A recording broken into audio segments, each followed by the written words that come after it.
Yum, yum! Greg here from Pixel Fondue. This video is about Selene. It's a new kit from Steve Hill for Modo, and it offers a bunch of new selection tools. So I'm just gonna kind of have to show you what a selection tool is rather than explain it. But as you know in Modo, like any other program, you just sort of select by either paint selecting, I'm just painting polygons here, or vertices or whatever, or lasso selecting, where I'm just say I can right click and drag and grab whatever vertices without with the back faces being called, or if I want to go to polygons, just grab whatever's facing the perspective view here, or I can middle click and just get everything all the way through the model. Most programs work this way, right? And you also have some really nice statistical selections in Modo, so I can, for instance, look at my polygons here and select all the quads by selecting everything with every polygon with 4 vertices, or n-gons like that down there, or everything with tries, which is pretty much everything in this model. So these are some nice ways to select polygons in Modo. And if you go into procedural modeling, and if I were to add like a bevel here or something, there's some, again, procedural selection types we can do. So I can do, like, again, select by hard edges, or select by borders, or I can even do some selection assemblies or polygon, by area and stuff like that. So, and Steve has a really nice kit called Selma, which has just a bunch of these, right? But Modo actually has a selection tool. It has one one selection tool built in. And so if you go to the select menu, and I'm using 17 here, but this is just sort of standard. I'll forgive you who've never seen this, but it's way down here. It's called the coplanar polygons tool. And so what you need to do is you just select any polygon. If I select like this guy right here, and I select my coplanar polygon tool, I can then click and drag and select every, let me just change this back to some default settings here real quick. Back to I can select any polygons that are coplanar, and I can say use connectivity. So I can say anything in this one polygon island, which is just this guy right here, right? So if I select this and I select the coplanar polygon, let's go actually to this one. So here's the polygon island right here. In fact, I'll just hide everything but this. So I select a polygon here, select the coplanar polygon tool, select, connectivity by polygon island, and just start dragging. It's just gonna select, all the coplanar polygons, right? So everything that's essentially parallel to these, the same plane, the normal facing the same direction as these polygons. We've got an angle here, which I've added. I've just got right-clicked and slashed there to give myself some omni-haul, so I can right-click and just drag in the viewport and increase that angle sort of threshold, and now I can grab the bevels as well, right? And if I unhide and go to like turn off connectivity and just kind of start dragging, it's going to grab everything in the whole model, right? That's like, the coplanar to the initial polygon I grabbed. And then we've got this pretty big like angle here, right? So there's like all coplanar polygons, right? Kind of like select by normal if you're doing it procedurally. Super useful. It's actually super useful when you're trying to break apart a CAD model or something like that. So what Steve has done is he's created like 20 of these or 15 of these or something, and they're super useful. So I'm just going to jump over here to Modo 16 because it's a little more stable. And I'm just going to show you these. So Selene has its own, kit window here, and it's got all its, Steve always creates nice icons and, tooltips and docs and everything for all of his kits. But instead of using this pop-up menu here, is I did just like I did with his primitives kit, Primo, and just integrated them right into the Modo interface. I've integrated these into the selection panel as well. I also just tried to organize some of these other selection tools here. And I did do icons because there's so many. If I did text, it would go down too far. It would just sort of run out of real estate. But it's like the one in 17 or 16, it's not really that organized at all anyway, which is why these are just sort of, it's like everything new they put in here, they just kind of threw right here. So this should be more organized, and I'll put this up on the Discord in the Modo content section, and you can download the config and just drop it in your kits folder. If you want to buy the plugin and get this config, you can do that. And if you don't like this config, just delete it from your kits folder. But I'm going to just show you a few of these. So he's got a number in here for just grabbing like n-gons and stuff like that, or polygons by type. I've sort of divided these between edge and polygon and vertice, but let's just start with some useful ones like polygon area. So if I select polygon area here, let me just zero these out real quick and show you how this is gonna work. And so you can see it's got OmniHaul built in, and it also has a mode, replace, add, subtract, intersection. I'll get back to these in a minute, but it just does a Boolean operation with your, if you have an existing selection. So I can replace the existing selection, which is the default, or I can add to it or subtract from it or intersect it. So let's just show you how this works. So, this is the minimum and maximum area of a polygon. If I just click and start dragging with the left mouse button, it's going to start selecting all these little tiny polygons first. And it's just going to keep growing that based on the polygon's area, right? Until we get to the really big ones up here. And then you can also sandwich these in by right-clicking and just start dragging like the threshold for the minimum. So it's just grabbing everything between 20 millimeters and 40 millimeters of area, right? All right, so this is actually really useful in very specific cases, and you'll use this quite a bit. For instance, I do a lot of CAD work, and so oftentimes I'll get a CAD file. I just grabbed this thing from GrabCAD as an example, but it's indicative of something I may get from a client, and it's all like all the CAD stuff, all the polygons smooshed into one mesh item, and there's no materials or anything. There's no part tags. There's nothing. If I want to get all these like rivets and add a stainless steel material or something, I've got to like double click every single one of these, right? Just to select the polygon island.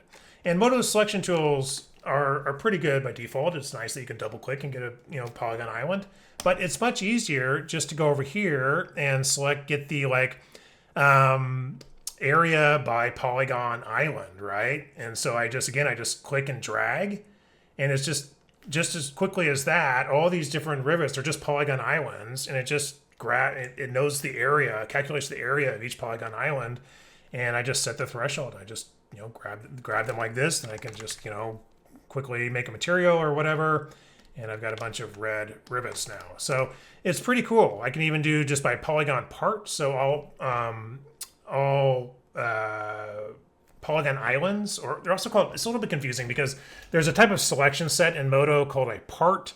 And it's just you could just create one. It's just a polygon selection set basically, but they also use the word part for polygon island. I wish they just say polygon island, but each polygon island or part has an ID, right? So here's a polygon island, here's a polygon, I'm just double clicking, right? That's polygon island, that's polygon island. If I were to right click and unmerge this, it would take every polygon island and put it in its own mesh item. But what's cool is I can actually just see what the polygon islands are by select by polygon island, and I can just click and drag, and it'll go through the indices here. So I'm just dragging through all the different indices here. You can see them right here. It's going through all the rivets or all the different parts or polygon islands on here, right? And that, you may use this to add materials or whatever, just to see what's disconnected. But it's a nice little thing. And you've also got the ability to do something like this. So here's a mangrove. Now I had a whole project, right? All these mangrove trees I brought in with a tree generator.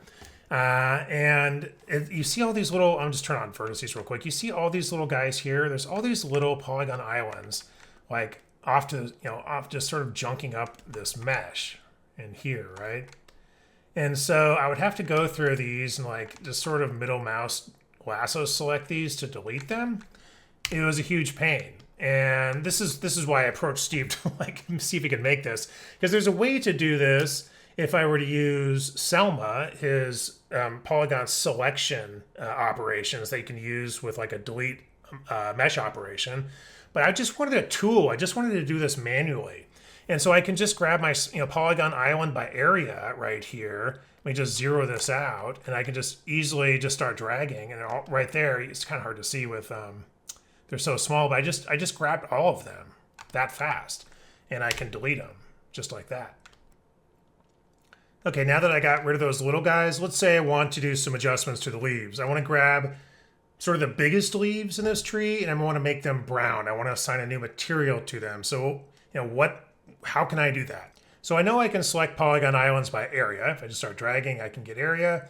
But I'm getting not just leaves, I'm also getting twigs and stuff like that, right? I'm getting a lot of these sticks in here, and not just the leaves. So how do I limit that to just the leaves? Well, that's where the Boolean operations come in. So I can take my select my polygon area tool here, And I'm going to set this to intersection.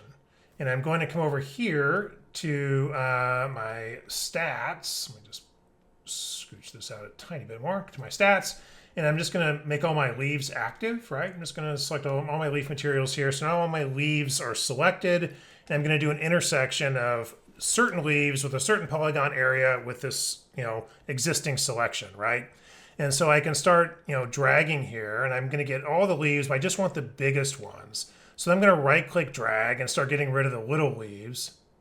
And it just leaves me with the biggest ones. So there's the biggest leaves on a tree right there. And I'm not getting any of the sticks or anything because I'm just doing an intersection with my current selection, which was just leaves. And so I can just do this and say dead leaves or whatever. Okay, we've got a bunch of dead leaves and they're red.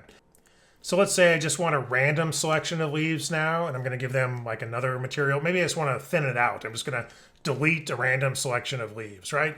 So what I can do is select my random selection tools, my random parts tool here, set it to intersection, and then I'm just going to, I'm going to get all my leaves selected. Then I'm going to do a random intersection with these, right? So I can say, I can do it by count or by percentage. So initially it's going to be by percentage. And you can drag these, or you can percentage is right click, or count is left click. If count is above 0, it'll do count. Otherwise, if count is 0, it'll use percentage. So here's 10% of the leaves. And again, it's only selecting leaves because it's doing an intersection with my previously selected leaves. Or I could do a count. Let's just say I want 200 leaves. So there's 200 leaves. In fact, let's do more. I'm just gonna left click and drag. I'm just going to up it to something that looks good, something like that, just visually, 441 leaves, and I'm going to delete them. And I've just sort of thinned my tree out a little bit there, right? So there's some really nice tools that we've used to get rid of the tiny little garbage polygons that came through with the tree program. And then we used a tool to select the biggest leaves. And we used an intersection ability to make sure it was just the leaves that we were grabbing, and we made them red, but you would make them, make a dead leaf or whatever. And then we just grabbed again, using intersection, one of the random tools, we grabbed 250 or whatever leaves and deleted them. And deleting 250 leaves from this manually would be a huge pain. And doing a mesh operation is possible to do the mesh operation, but a lot of people don't use those. And mesh operations oftentimes can be a lot slower, particularly with selection operations like this. For whatever reason, it takes Modo a long time to freeze the mesh afterwards. And having these as tools is just more interactive, just dragging left and right to decide what you want. So let's just kind of keep going here. I've got a few other objects. So here's somebody had posted this on the Discord, and what they wanted to do is they wanted to grab all of these polygons, right? They had this in sub D like this, and they wanted to grab all of these guys, right? But there's no way to do it in just standard Modo, right? There's no easy way to do it, at least. And there's no way, there's no select by area or anything like that. So what I can do, of course, is just do a select by polygon area if I have Selene. So I just click this, and I go minimum to 0, and I just start upping maximum here until I get them. Just like this. And now that I've got them, I just need to get rid of the smaller ones.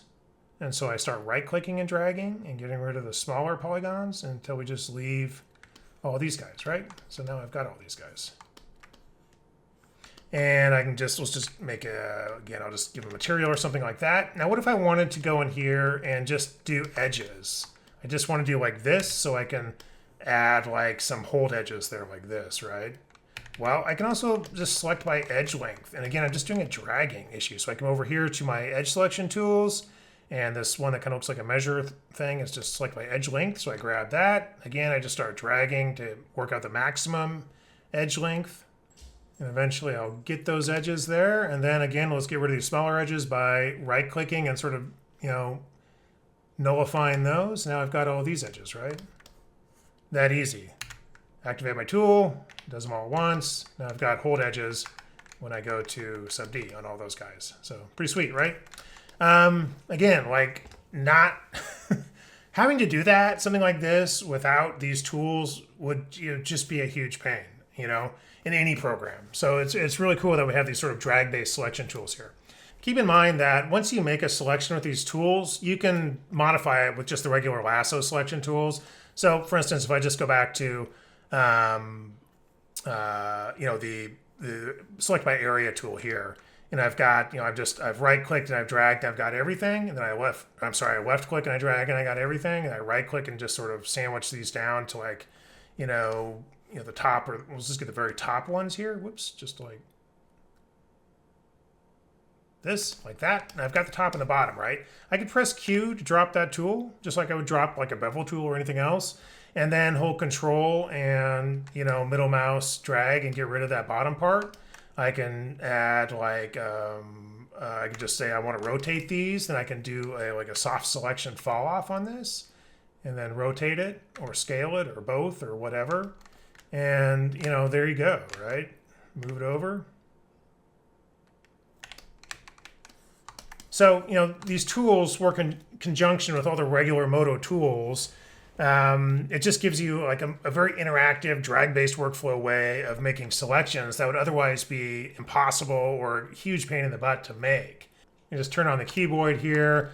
There's a bunch of vertex selection tools, so I can select vertices by edge count. So I can just start, start dragging. This is a maximum of 2, then a maximum of 3. Like this vertice has 3 different edges it attaches to, right? Or I can use the middle button to like kind of get rid of those. Again, you're just sandwiching them between these values. Or you could select collinear vertices. We'll just grab all these guys in between, get rid of them. So it's great for cleanup in that way. So let's look at some other uses for this. Here's like a bit of a terrain model here.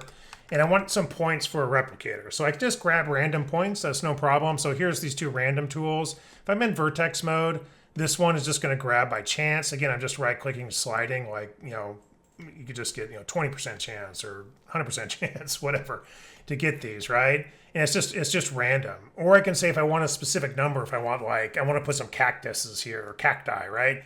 So I want like 120. So I can just go to this one, and I can either drag it out, or I could just type in, 120, and I have 120 random vertices. Now, some of these vertices may be really close to each other, and some of them may be actually adjacent, like right next to each other. And that's not really great if I'm doing cactuses, right? So this is pretty dense, but I can do like a non-adjacent vertices, which is right here. So I can select, that's vertices by spacing. This is non-adjacent vertices, so I can grab non-adjacent. And again, if count is 0, then I'm going by percentage. And again, I'm just dragging. This is fairly dense, but you can right click and drag for percentages, right? Or I can, if count is anything but 0, I'm just doing count. So if it's like 15, now I can just drag left click and get a higher count. And these will not be adjacent, right? But, this is pretty highly dense, so I'm not going to get anything, if I drop the tool, I'm not going to get anything adjacent like that. There's always going to be like one space in between them, but it's still too tight. So what I really want to do is select vertices by spacing, which is right here. And again, I've got a count of 100. Let's say I want, I don't know, like 150 cacti, like that. But I want a maximum distance here, and I'm just middle mouse drag. I'm just going to middle mouse drag and increase the distance, and they're going to kind of spread farther and farther apart. You can kind of look at the top. They're getting farther and farther apart. Now, I'm also getting fewer selected at this distance of like almost a meter away from each other. I can only get 77 of them. If I drag back the other direction, I can max out at 150, if the distance is, a quarter meter or something like that. So I can do something like this, maybe a little bit less, like that. And I could just Control-C copy those and paste them into my points right there, turn my replicator on, and there's my cactuses right there, just like that, right? And it'll work with vertices or polygons as well. So I can go, like this. Let me just go back to my plane here and turn off my cacti. Again, I can select non-adjacent polygons. And, like none of these are touching, right? Or I can select polygons by spacing, which is pretty cool. So I can go in here, polygons by spacing. And let's just do like, a count of 300 or so. And minimum distance, I'm just going to make it smaller. and bigger so they get farther and farther. It's kind of hard to see actually, but you can imagine different scenarios where this would be useful, right? So you can also do a polygon island or part selection by distance, which is fairly calculation intensive or CPU intensive, but let's give it a shot. So I've got this replicator with all these cacti here, right? So I'm going to merge all those bad boys down into one mesh by doing a mesh merge mesh operation here. And I'm just going to merge in that replicator. Hopefully this doesn't take too long. So let's suck in the replicator and turn those into polygons. And then I'm going to turn off my replicator. And then I'm just going to rename this like all cactus or something, all cacti. And then I'm going to right click and freeze the mesh operation, which by the way, there should be a button here or something. Guess we won't be seeing that anytime soon unless we get Modo going again. So I'll freeze that mesh operation and it'll just think for a second while it crunches all these guys down into one polygon mesh, right? Okay, now we're there.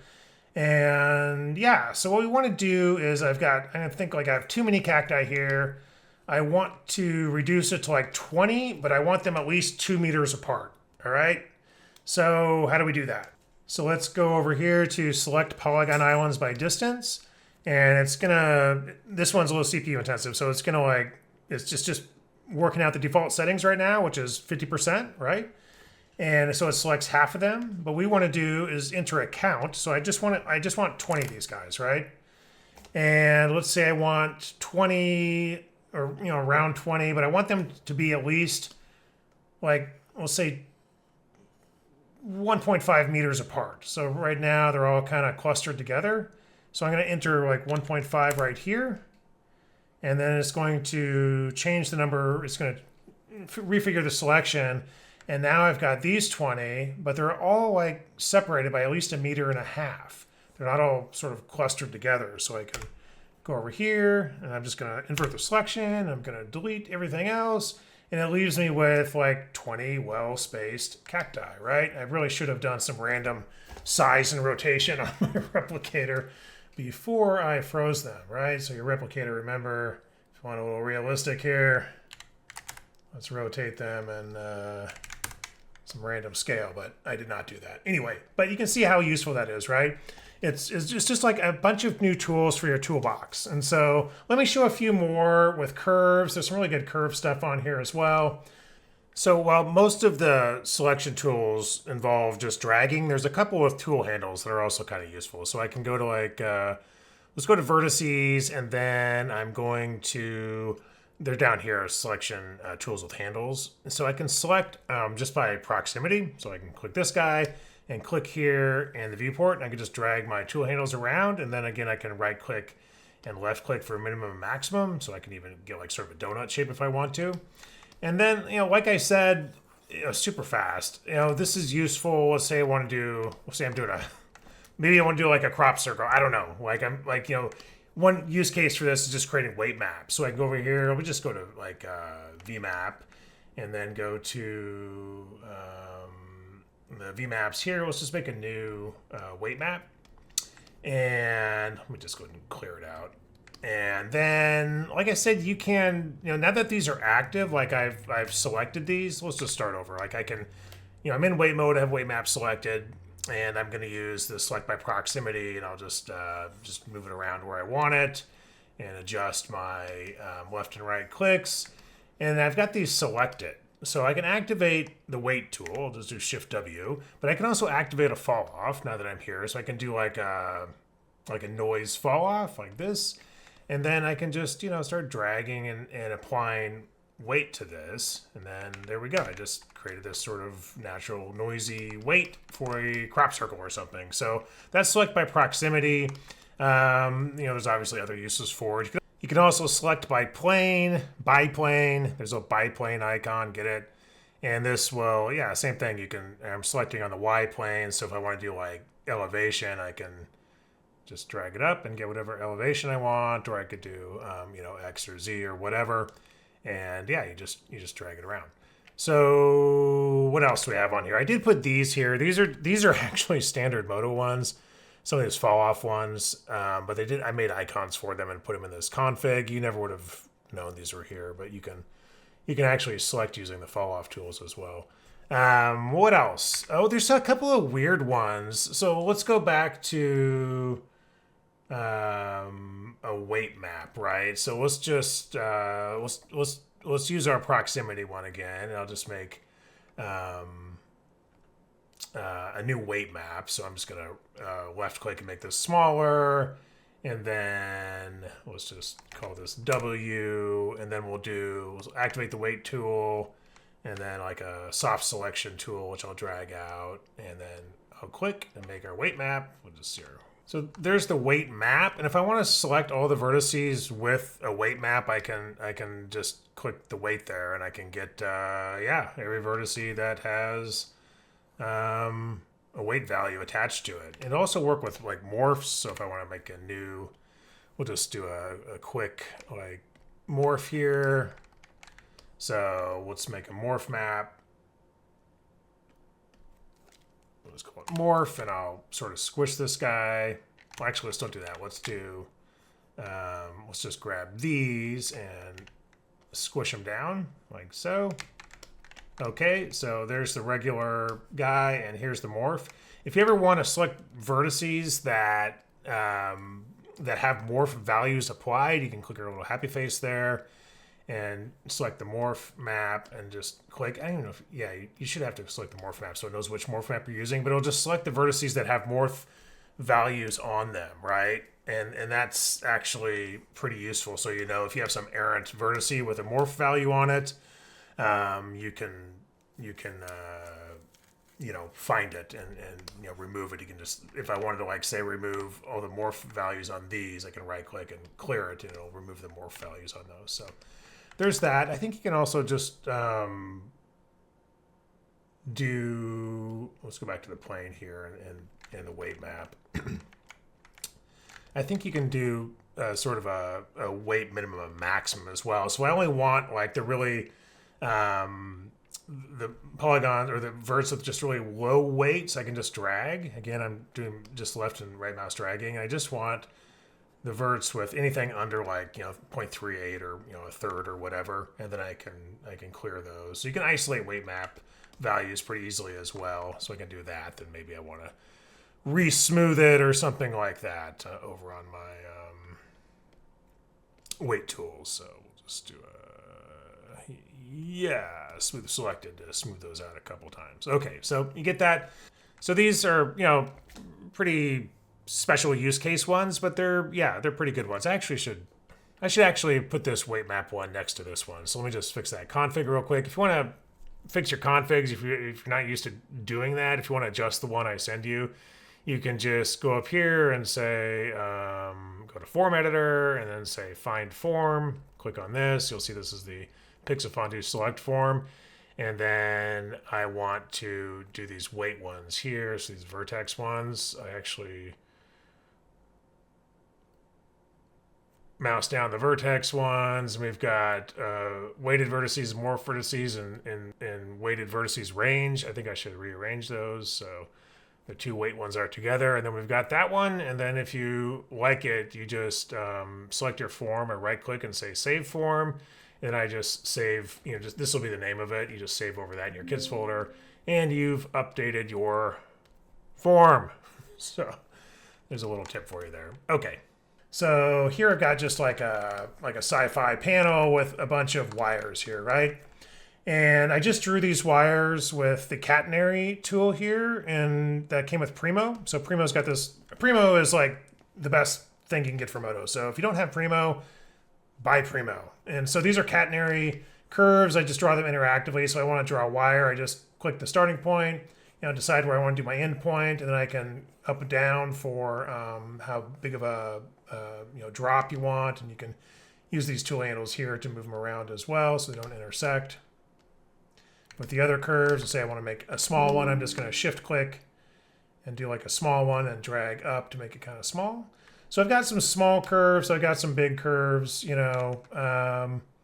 And I want the small ones to have like, like a thin tube, and the thick ones to have like a thick quick tube extrusion. So if I go to select, first of all, I can select like just the endpoints of the curves, which is cool. So I just click that and get all the start and end points. So I go just all the endpoints, or just all the starting points, or start and end points, which can be really useful if you've got a bunch of curves and you're trying to get the start points or end points. Also, I can just like grab like, let's say the end points, and then grow that if I want to like delete, if I want to shorten hair or do something like that. But I can also select curve by length. And so right here, this is like our little length thing. So I'm going to select curves by length. And we just zero both of these out to make it easy. And I'm just going to start clicking and dragging until I get the small curves. And you can kind of maybe see it in wireframe better. So I got all the small ones by length there. Then I'll just go to the quick tube tool, which again comes with Primo, and just click and drag and get some nice, sort of thin ones there. And then if I want the longer ones or maybe medium ones, go back to select by curve length, and just sort of continue to drag out and get the longer ones, maybe like this many, and I'll just right click and get rid of those short ones I've already gotten there. And that's the minimum amount, like that. And then, yeah, I could just quick tube these guys, maybe a little bit thicker, like so. And then, yeah, I'll just get the longest ones. Now, this remembers your last settings, just like any other tool would. Just right click and get rid of those smaller ones there, like so. And then, yeah, we'll just quick tube these guys, and we've got, whatever. Now, you can do this in mesh ops as well. Like you can, with Selma, you can select by curve length in mesh ops, and you can use a quick tube mesh op and do that as well. And that's how I may actually do it. Although there's something nice about just direct modeling, just like direct selection and direct modeling. And here we got, we're able to just quickly get through this tangle of curves. So, there's only like 15 curves here or something, but you can imagine if you've got a scene with 100 curves, you're not going to want to manually select all the like small ones yourself, especially if you have a whole like space station in there or whatever corridor. It's going to be a lot easier just to use the select by curve length tool and just click and drag in the viewport. And it's really cool, like if you use it for hair. So let me just bring up this model here. And so there's one really, really cool feature in here. And so you can do things like I can grab like the hair here, and I can grab an edge, and I can do like select by parallel edges here. So I can just select my parallel edge tool, and it grabs parallel edges like this, all right? And then there's a tolerance slider in here as well. You can just, again, right click, left click, and just click and drag. And you can see it sort of crawling like, along these lengths here. Now I'm getting a number of non-parallel edge, like these sort of crossing sections here, which I don't want. And so what you can do in a lot of these models that have polygon hair or polygon hair strips like this, they also have UV maps for these guys. And the UV maps are usually arranged like this, right? So they can easily texture these guys.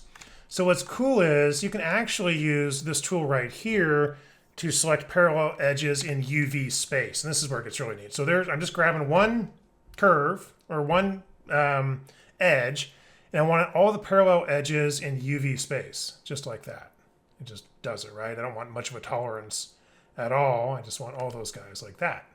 And then I can do something like convert these to curves. So I can say edges to curves right here. We'll just make spline curves. We'll create a new mesh like that. Boom. And then I'm going to hide the hair there. And whoops, the hair, not the head. And you can see I've got a bunch of curves there now, right? And so if I want to use curves for hair instead of polygon hair, I can just extract all the long, all those, edge lengths, parallel edge lengths to get the hair, just like that. And then I can use, let's say, one of Mario's plugins. We'll just call this Curves for Hair. And I'm going to create a new mesh here. We'll call this Hair Curves. I know it's a little not the best naming, but the Curves for Hair will create the hair curve. So what we're going to do with the hair curves is I'm going to use one of Mario Baldi's kits. It's called Geo from Curves. I wish it. It's not the best name for a kit, Mario. Actually, well, it does what it says it does, but it's really kind of a hair kit. And I think he wrote this for himself actually for hair. But what I could do is add a curve duplicator. What this will do is it'll duplicate curves around existing curves. So I can add the curve duplicator right here.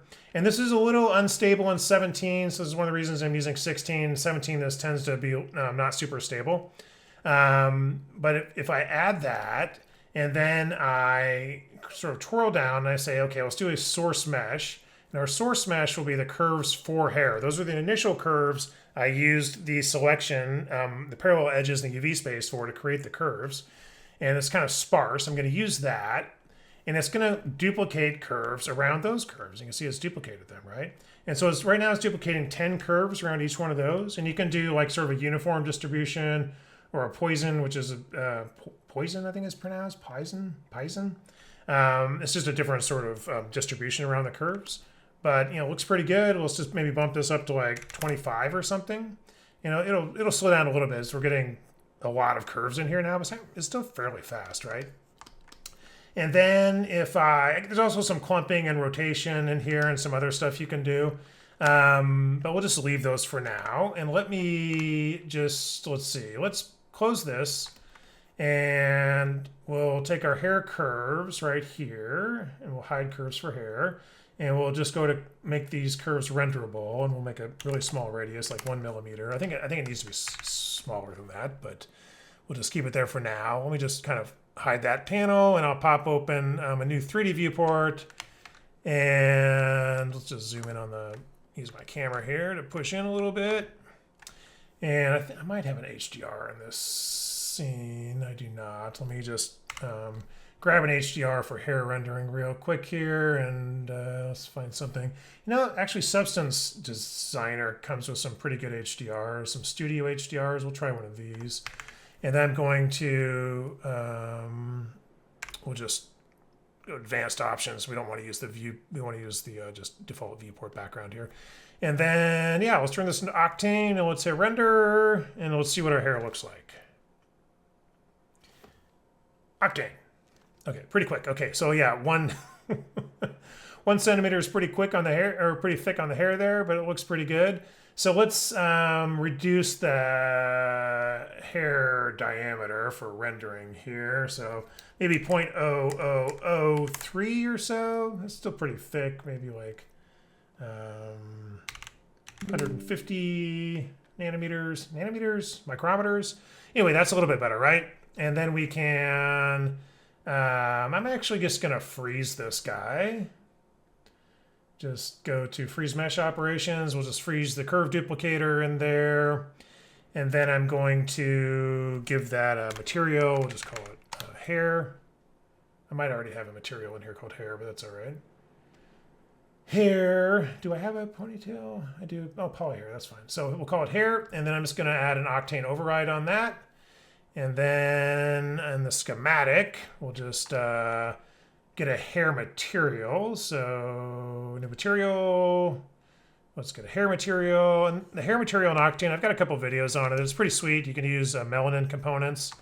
So I go over here to the Octane here, and I can just, we'll go with melanin, and we'll just start increasing our melanin. We'll go like 0.5 like this. This is not the best HDR in the world here. Let's do a different one. Okay, here's a better HDR.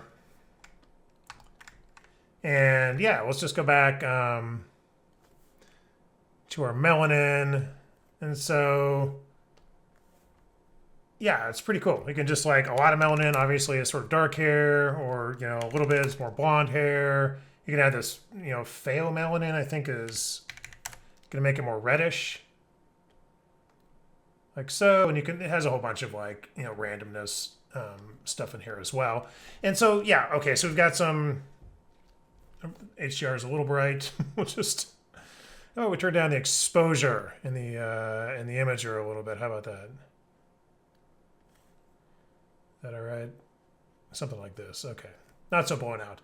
So I could I could have like created more, duplicated more hair to make it thicker, that kind of thing, or I can make the hair also a little bit thinner in the radius to make it look more realistic, but that's pretty good. And I can continue to go in here and use the Steve's tools in Selene to do things like I can select curves by length, or I can select random polygons with the hair. Let's do random. So let's go in and let's select. Let's just make sure I've got my hair curve selected here. So I'm going to do like 700 hairs here. It may be easier to see this in wireframe.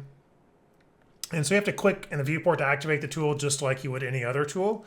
So that's like 700. Let's do maybe like 1,500. I have no idea how much hair is on this. So we'll call like 1,500 random hairs, and we'll just call this like gray or something like that. This will be our gray hair. So you can, I'm not actually going to go into the shader, but you can see I just made some gray hairs just by doing some random selection of these, a random percentage of these hairs here. I can also go in here and do something like curve length again. And so let's just zero these out. And let me just sort of make this a little bit bigger here. Let's go into this view. And again, I'm just going to right click and start expanding. And so these are the shorter hairs. In fact, let's get all the hair. And so a long length, so 0.5 meters. Then let's start getting rid of some of the short hair like this, just right mouse dragging, getting rid of the short hair.